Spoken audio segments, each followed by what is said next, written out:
இன்றைய நாள்ல நாம கடந்த ஒரு கிழமையா பேசி வந்த அந்த விஷயம் நடந்திருக்கு. இதுக்கு பெரிய எதிர்ப்பு இருந்தது. பெரிய ஒரு விமர்சனம் இருந்தது. இப்ப நகைச்சுவையா கூட அது பேசப்பட்டது.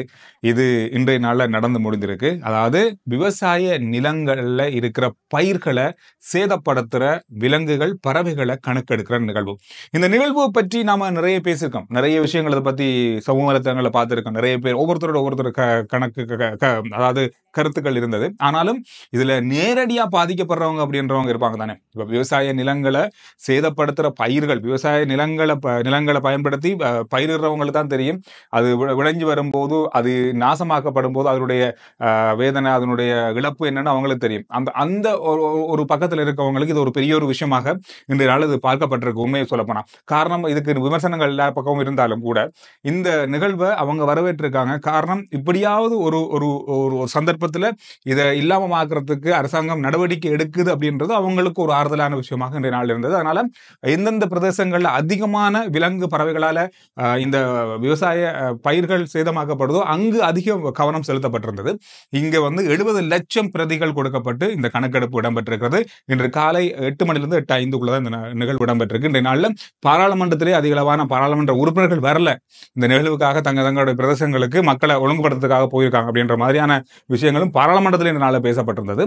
இந்த விஷயத்தை பார்க்கும்போது இது 100% சரியா இருக்குமா அப்படின்றதை தாண்டி என்னென்ன பிரதேசங்கள்ல எந்தெந்த விலங்குகள் அதிகமாக இருக்கு, என்னென்ன பறவைகள் அதிகமாக இருக்கு என்றதை ஆராய்ந்து இதை கட்டுப்படுத்துறத பற்றியான அடுத்த கட்ட நடவடிக்கைகள் எடுக்கப்படும் அப்படின்றதுக்காக தான் இந்த கணக்கெடுப்பு இந்த நாளில் இடம்பெற்றிருக்கு. உங்களுடைய பிரதேசங்கள்ல இடம்பெற்றதா? நீங்க அந்த துண்டு பிரதேசம், அதாவது அந்த ஃபோம் உங்களுக்கு கிடைச்சதா? அதுல எத்தனை பறவைகள், விலங்குகளை நீங்க பார்த்தீங்கன்றதை நோட் பண்ணீங்களா? அப்படி ஏதாவது இருந்தா இந்த வீடியோக்குள்ள கருத்துக்களா பதிவிடுங்க. இன்றைய நாள்ல இந்த விஷயம் இலங்கையில இன்றைக்கும் பேசப்படுற ஒரு விஷயமாக மாறி இருக்கு. இதோட இன்னொரு முக்கியமான விஷயம் இன்றைய நாள்ல பரபரப்பா பேசப்படுது. பல முக்கியமான தகவல்கள் இந்த துப்பாக்கிச் சூடு சம்பவத்துல வெளியாகி கொண்டிருக்கிறது. நேற்று மாலை 6:30க்கு ஒரு துப்பாக்கிச் சூடு சம்பவம் இடம்பெற்றிருந்தது அம்பலாங்கூட விகாரைக்கு அருகாமையில. அம்பலாங்கூட விகாரைக்கு அருகாமையில் இடம்பெற்ற இந்த துப்பாக்கிச் சூடு சம்பவம் கிட்டத்தட்ட இந்த துப்பாக்கிச் சூடு சம்பவங்கள் பரபரப்பா பேசப்பட்டதில் இருந்து ஒரு 2 கிழமை பிறகு நடந்த ஒரு துப்பாக்கி சூடு சம்பவம். இதுல 46 வயதுடைய ஒருவர் உயிரிழந்திருக்காரு. இந்த உயிரிழந்தவர் எந்த விதமான குற்றச்செயலையும் ஈடுபடாதவர், எந்த ஒரு பிரச்சனைக்கும் போகாதவர், எந்த ஒரு கடத்தலோ இல்லது எந்த ஒரு குழுவோடும் இணைந்து செயற்பட்டவரும் இல்லை. சாதாரணமா ஒரு கடை வச்சு வியாபாரம் செய்யற ஒரு சாதாரணமான நபர். இவர் ஒரு குடும்பஸ்தர். இவர் சுட்டுக் கொல்லப்பட்டிருக்காரு. அம்பலாங்கூட விகாரைக்கு பக்கத்தில் வச்சு நேற்று 2 பேர் மோட்டார் சைக்கிள்ல இவரை சுட்டிருக்காங்க.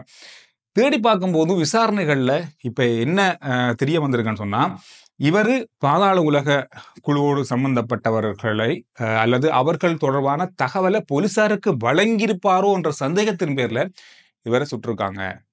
இது ஒரு பரபரப்பா பேசப்படுற விஷயமா மாறி இருக்கு. காரணம் என்னடா, இப்போ போலீசார் ஒரு விஷயத்த சமூகத்துல நடக்குது அப்படின்னு சொல்லும்போது அதை கண்டுபிடிக்கிறதுக்கு பொதுமக்களோட உதவியை கேட்பாங்க. இது வளமையா நடக்குது. செவந்தி விஷயத்திலையும் நடந்தது. சில தேசபந்து தென்னக்கோன் அவருடைய விஷயத்திலையும் நடந்திருக்கு. இப்படி இருக்கும்போது இனி எப்படி தகவல்களை மக்கள் வழங்குவாங்க? இந்த தகவல்களாக எப்படி எதிராளிகளுக்கு போகுது? இவர் தான் தகவலை வழங்கினார் அப்படின்றதுன்றதெல்லாம் பெரிய அளவா இப்பொழுது பேசப்படுற விஷயமா மாறி இருக்கிறது. கொஞ்சம் மக்கள் இனிமேல் இந்த விஷயத்துக்கு நாங்க போகக்கூடாதோ அப்படின்ற மாதிரியான ஒரு எண்ணத்தை ஏற்படுத்தக்கூடிய ஒரு சம்பவமா நேற்றைய துப்பாக்கி சூடு சம்பவம் நடந்திருக்கு. இதே மாதிரியான ஒரு சம்பவம் இதே பிரதேசத்துல 2016ஆம் ஆண்டு நடந்திருக்கு. 16ஆம் ஆண்டு டிசம்பர் மாதம் 5ஆம் தேதி இடம்பெற்றிருக்கு. அதுவும் அம்பலாங்கூட பிரதேசத்துல, இதே பிரதேசத்துல இடம்பெற்றிருக்கு. அதிலும் ஒரு குடும்பஸ்தர் சுட்டுக் கொல்லப்பட்டிருக்காரு. இவருக்கு பிள்ளைகள் இருக்காங்க. இவரும் நேற்று நடந்த துப்பாக்கி சூடு சம்பவத்தை செய்தவரும் ஒரே ஆள் அப்படின்னு சொல்லப்படுது. அதே பாதாள உலகத்தை சேர்ந்தவங்க, அந்த குழுக்கள் தான் சொல்லப்படுது. ஏன்னா அவரும் இதே மாதிரி தகவல்களை வழங்கினார் என்ற சந்தேகத்தில் தான் அவரும் சுட்டுக் கொல்லப்பட்டிருக்காரு. தேசிய பாதுகாப்பினுடைய கேள்விகளை திரும்ப கேட்க வைக்கிற விஷயங்களாக இன்றைய நாள்ல பேசப்படுது. அடுத்து பேசப்படுற ஒரு விஷயம் தான் பட்லந்த வதை முகாம் தொடர்பாக நேற்றைய நாள்ல ஜனாதிபதி ஆணைக்குழு, விசாரணை ஆணைக்குழுவினுடைய அறிக்கை பாராளுமன்றத்தில் முதல் தடவையாக சமர்ப்பிக்கப்பட்டிருக்கிறது. 40 வருஷங்களுக்கு பிறகு இது கடந்த ஒரு கிழமையா பேசப்படுற ஒரு விஷயம். ரணில் விக்ரமசிங்கே மீது மிகப்பெரிய ஒரு குற்றச்சாட்டை வைத்திருக்கிற ஒரு அறிக்கை. இந்த அறிக்கை மூலமா என்ன நடக்க போகுது அப்படின்னு தெரியாது. இதுவரை காலமும் இதை அவங்க நாடாளுமன்றத்தில் சமர்ப்பிக்கவோ அல்லது சட்டமா அதிபருக்கோ அனுப்பல. சட்டமா அதிபருக்கு அனுப்பினால்தான் அது தொடர்பான விஷயங்களை ஆராய்ந்து அதுக்கு எதிரான வழக்குகளை தொடுப்பாங்க. ஆனா இதுவரைக்கும் அது சட்டமா அதிபருக்கு போகாதால அதோடான வழக்குகள் எதுவுமே இலங்கையில இல்லை, அறிக்கை மட்டும் தான் இருக்கு. இனி அது வழக்குகளா மாற வாய்ப்பு இருக்கு. இனி சட்டமா அதிபருக்கு அது அனுப்பப்படும் போது ஓகே, அது ஒரு பக்கம் இருக்கும்போது இன்று எதிர்க்கட்சியில் இருக்கிற நாடாளுமன்ற உறுப்பினர்கள் முக்கியமா நாமல் ராஜபக்ஷ அதோடு ஜெயஸ்ரீ ஜெயசேகர் ரெண்டு பேருமே பேசியிருக்க ஒரு விஷயத்தை தான் பேசியிருக்காங்க. நாமல் ராஜபக்ஷ அவர்கள் சொன்ன ஒரு விஷயம் சொன்னா, රනිල් වික්‍රමසිංහ ජනාධිපතිතුමා මේ රාජපක්ෂලා ආරක්ෂා කරා කියලා නෑ. අපිට වැඩිපුරම නඩු දැම්මේ රනිල් වික්‍රමසිංහ ජනාධිපතිතුමාත් மஹிந்த ராஜபக்ஷ குடும்பத்தை ரணில் விக்ரமசிங்க அவர்கள் காப்பாத்துறாரு, பாதுகாக்கிறாரு அப்படின்ற குற்றச்சாட்டு எல்லா இடமுமே இருக்கு பரவாயில்ல. ஆனா உங்கள் எல்லாருக்குமே தெரியுமா, நான் மஹிந்த ராஜபக்ஷ குடும்பத்துக்கு எதிராக அல்லது மஹிந்த ராஜபக்ஷனுடைய குற்றங்களுக்கு எதிராக அதிகமான வழக்குகளை தொடுத்தது ரணில் விக்ரமசிங்க அரசாங்கத்தில் தான். இதுவரைக்கும் எந்த அரசாங்கத்திலும் செய்யாத அளவுல அவர் அரசாங்கத்துல எங்களுக்கு எதிரான வழக்குகள் போடப்பட்டது. அவர் குற்றவாளி தான், குற்றவாளியாக கூட இருக்கலாம். ஆனா அவர் சர்வதேச ஊடகம் ஒன்றில் போய் பேசும்போது அவர் இலங்கையை விட்டு கொடுக்காம பேசியிருக்காரு. இலங்கையில் நடந்த குற்றச்செயல்களை அவங்க கேட்கும் போது அவர் அதுக்கு ஏற்ற மாதிரி பதில் சொல்லியிருக்காரு. அவர் இலங்கையை விட்டு கொடுக்காம பேசியது අද එතුමා ජාත්‍යන්තර මාධ්‍යයට ගිහිල්ලා ලංකාව පාවල දෙන්නේ නැහැ. අපේ දේශපාලන වෙනස්කම් පිළිබඳව අපි වෙනස්කම් இந்த வட்டலந்த வதை முகாம் தொடர்பான அறிக்கையை ஏன் இவ்வளவு காலதாமதத்துல கொண்டு வந்து இந்த நேரத்துல கொண்டு வந்து வச்சிருக்கீங்க? 1997ஆம் ஆண்டு சந்திரிகா பண்டாரநாயக்க குமாரதுங்க அவங்களோட அரசாங்கத்துக்கு ஆதரவு வழங்கி இருந்தது ஜேவிபி. இந்த அரசாங்கத்தை கொண்டு வரதுக்கு ஆதரவு வழங்கியிருந்தாங்க. அதுக்கு பிறகு வந்த காலத்துல அமைச்சரவையா கூட இருந்தாங்க. 1998, 2001, அந்த 2003 ஆகிய காலப்பகுதியில் அமைச்சு பதவிகளில் கூட ஜேவிபி இருந்தது. அப்படி இருக்கும்போது அந்த காலத்துல இந்த வட்டலந்த முகாம் தொடர்பான அறிக்கையை ஏன் பாராளுமன்றத்திலேயோ அல்லது சட்டமா அதிபருக்கோ சமர்ப்பிக்கல? அதுக்கு பிறகு மஹிந்த ராஜபக்ஷ, அதுக்கு பிறகு ரணில் விக்ரமசிங்க எல்லாரோடையுமே எல்லா காலத்திலையும் இணைந்து வேலை செஞ்சது ஜேவிபி. ஆனா அந்த காலத்துல இதை பத்தி பேசவே இல்லை, இதை பத்தி எடுக்கவே இல்லை. ஆனா இப்ப அதை கொண்டு வராங்க. ගණන්වල යාළුකම් තිබ්බා 2005 අපි එක වේදිකාවේ හිටියනේ. 2015 ඔබතුමාලා රනිල් වික්‍රමසිංහ මහත්තයා එක වේදිකාවේ හිටියා. එකට දූෂණ මර්දන කමිටුවේ කටයුතු කෙරුවා. දැන් බට්ලන්ද රිපෝට් එක දැම්මත් ඔබතුමාලා එදා බට්ලන්ද රිපෝට් එක හංගගෙන හිටියා. දැන් අපේ මහින්ද මහත්තයා එක්කත් ඔබතුමාලා ගිවිසුමක් අත්සන් කරා 2005 උදව් කරන්නේ. ඒකේ බට්ලන්ද ගිවිසුම පාර්ලිමේන්තුවට දාන්න ඕනේ කියලා සඳහන් කළා තිබෙත් නැහැ.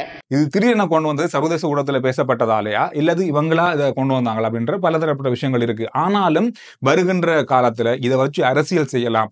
வருகின்ற தேர்தல்களை குறிவச்சு ஜேவிபியோ அல்லது எம்பிபியோ இந்த வட்டலந்த முகாம் அறிக்கையை வைத்துக்கொண்டு தங்களுடைய பழைய ஜேவிபி ஆதரவாளர்களை வருகின்ற தேர்தலுக்கு திரட்டுவதற்கும் அவர்களை உற்சாகப்படுத்துறதுக்கும் இந்த வதை முகாம் தொடர்பான அறிக்கையை கொண்டு வந்திருக்காங்க அப்படின்ற ஒரு குற்றச்சாட்டை ஜெயஸ்ரீ ஜெயசேகர மற்றும் நாமல் ராஜபக்ஷ ரெண்டு பேருமே இன்றைய நாள்ல முன்வைத்திருந்தாங்க. මේ හීනෙන් ඇහැරලා වගේ දැන් මේක පාවිච්චි කරලා ඉදිරි මාසකාමාරේ දේශපාලනය කරා. ඉදිරි මාසකාමාරේ ඡන්දය කරන්න තමන්ගේ ගමේ ඉන්න ජනතා විද්‍යාවරුනේ සහෝදරයව හැරවන්න පුළුවන් වැඩපිළිවෙලක් තමයි මේ තමුන්නාන්සලා කරන්නේ. இந்த வட்டலந்த முகாம் மற்றும் அறிக்கை மட்டுமல்ல, இலங்கையில கிட்டத்தட்ட 45, 46 ஜனாதிபதி விசாரணை ஆணைக்குழு முக்கியமான கண்டிப்பா அது விசாரணை செய்தே ஆக வேண்டும் என்ற அறிக்கைகள் இருக்கு இலங்கையில. அப்படி இருக்கும்போது வட்டலந்தை மட்டும் ஏன் கொண்டு வந்தாங்க? இந்த மாதிரியான பல விஷயங்கள் இப்பொழுது பேசப்பட ஆரம்பித்திருக்கிறது. எதிர்க்கட்சி பக்கமாக பல மிக பலமான எதிர்ப்புகளை அந்த பாராளுமன்றத்தில் நடத்த போற 2 நாள் விவாதத்துல இந்த விஷயம் தொடர்பாக எதிர்பார்க்கலாம்னு சொல்லி நாங்க காத்திருக்கிறோம். காரணம் இந்த விஷயம் தொடர்பாக நமக்கு தெரியாத பல விஷயங்கள் இதுல இப்ப பேசப்பட ஆரம்பித்திருக்கு. இலங்கையில நாம பார்க்கிறோம் ஒரு சில ஜனாதிபதி விசாரணை ஆணைக்குழு அறிக்கை தான் இருக்கு அப்படின்னு யோசிக்கணும். ஆனா முக்கியமானதே 46 இருக்குன்னு சொல்றாங்க. முன்னாள் பிரதி போலீஸ் மா அதிபர் தேசபந்து தென்னக்கோன் தன்னை கைது செய்யக்கூடாது அப்படின்றத எதிர்த்து மேல்முறையீடு செஞ்சிருந்தாரு. நாளை மறுநாள் 17ஆம் தேதி அதுக்கான முடிவை நீதிமன்றம் அறிவிக்க இருக்கிற நிலையில அவருடைய மனைவியிடம் சிஐடியினர் விசாரணை நடத்திருக்காங்க. அவர் எங்க இருக்காரு அப்படின்ற பல விஷயங்கள் அவர்கிட்ட கேட்கப்பட்டிருக்கு. அவங்க ஒரே வார்த்தையில் சொல்றாங்க, எனக்கு தெரியாது அப்படின்னு சொல்லி. அவர் எங்க இருக்காரு அப்படின்னு தெரியாது அப்படின்ற பதில் அவங்கள்ட்ட இருந்து சொல்லப்பட்டிருக்கு. இது வர திங்கட்கிழமை பிறகு நீதிமன்றத்தினுடைய தீர்ப்பு எப்படி இருக்க போகுது, அதுக்கு பிறகு அவருடைய கைது நடவடிக்கை என்ன மாதிரி இருக்க போகுது அப்படின்றத இப்ப நாங்க கொஞ்சம் பொறுத்து இருந்தா பார்க்க வேண்டியிருக்கு. கிட்டத்தட்ட 20 நாளை நெருங்கி கொண்டிருக்கு.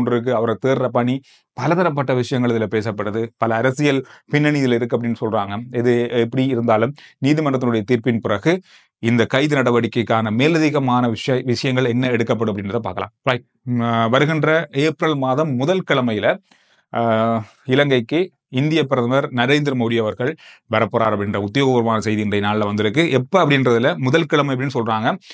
தேடி பார்க்கும்போது 4ஆம் தேதி அவர் இலங்கைக்கு வரலாம் அப்படின்னு சொல்லி இப்போதைக்கு எதிர்பார்க்கப்படுது. இந்த விஷயங்கள் இன்றைய நாளில் பேசப்படுகின்ற விஷயங்களாக மாறி இருக்கு. RJ Chandru report YouTube channel, Facebook page, WhatsApp channel எல்லாத்தையும் ஃபாலோ பண்ணுங்க. அடுத்த வீடியோவில் நான் உங்களை சந்திக்கிறேன்.